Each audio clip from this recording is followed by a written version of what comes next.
So if you've been on my channel before, you know that my dogs are always underfoot waiting for some food. So I figured since we've been so creative in the kitchen with the pantry challenge, they deserve a dog treat pantry challenge style as well. So I made similar dog treats in the past using what I have, produce I need to use. So we're gonna get started with some things we have in the pantry and in the refrigerator now. Okay, so the first thing you'll want to do here is any produce you're using, I'm using carrots and apples. You'll want to chop that up. You can do that by hand in your food processor. I'm using a blender today.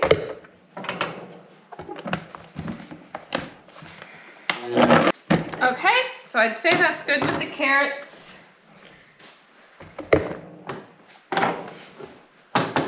This is definitely not an exact science.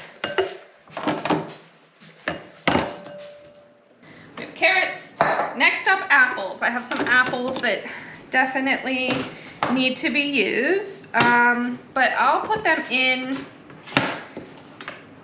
I'll put them in skin and all. Just take the core out of them.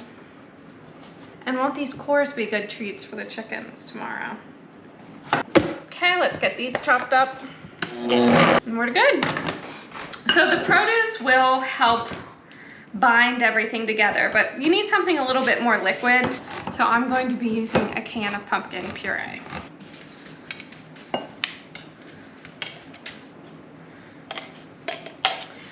Every time I try to get stuff out with that whisk, it does not work. I don't know at this angle if you can see them swarming, but I think they're ready for a taste test. Okay, so we're going to be using flour and oats. Now this next part, we'll just work to find what consistency is going to work best. I'm going to start out with a cup of each flour and oats. I'm gonna do a 1-to-1 ratio. We are getting pretty full here. Okay, we're gonna put a dash of cinnamon in as well. Okay, so now let's work on getting this mixed. You know, I think I might have overestimated the amount of liquids like binders we had in here, so this might be the perfect ratio. See a pretty big chunk of apple in there that I missed. Okay, so let's see.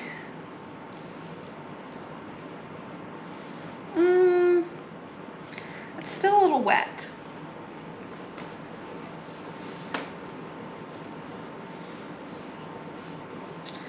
We're gonna add half a cup of flour.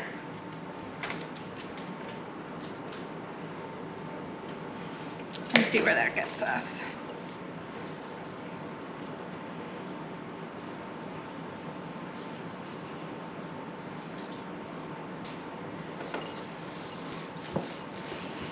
Okay, I think this dough is looking good. I ended up doing a cup and a half of each of those.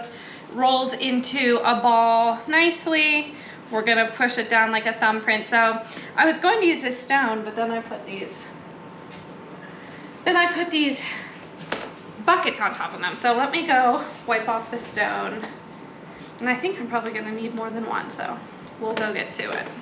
Okay, so I have a cookie sheet lined with parchment paper, and I have a stone here. What I'm going to do is take probably about a teaspoon, maybe a little bit more. You can really make these, it's more like a tablespoon. You can really make these to the size of your dog.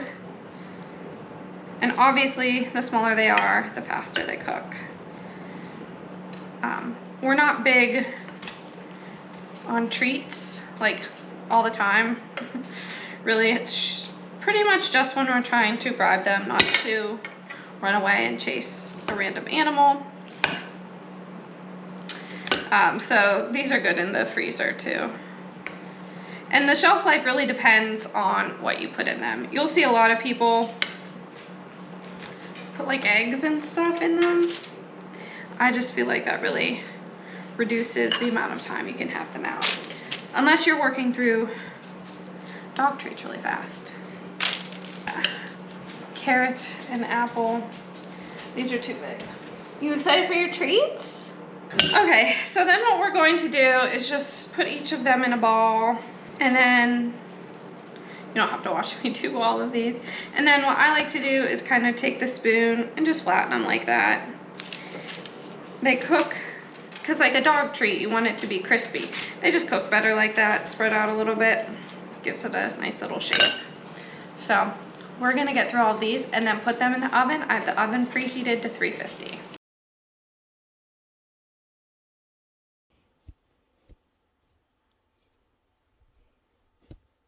The treats are out of the oven. I let them cool down in the refrigerator so we could get our taste testers to work a little bit faster.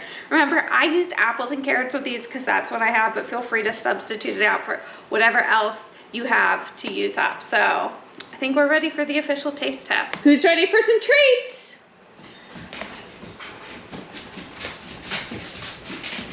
Sit.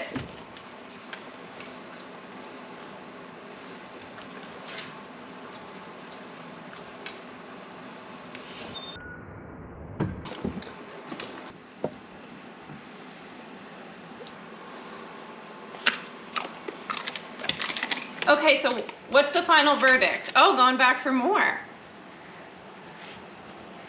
I'd say sniffing the counter, sniffing the floor for more. This is getting a 10 out of 10.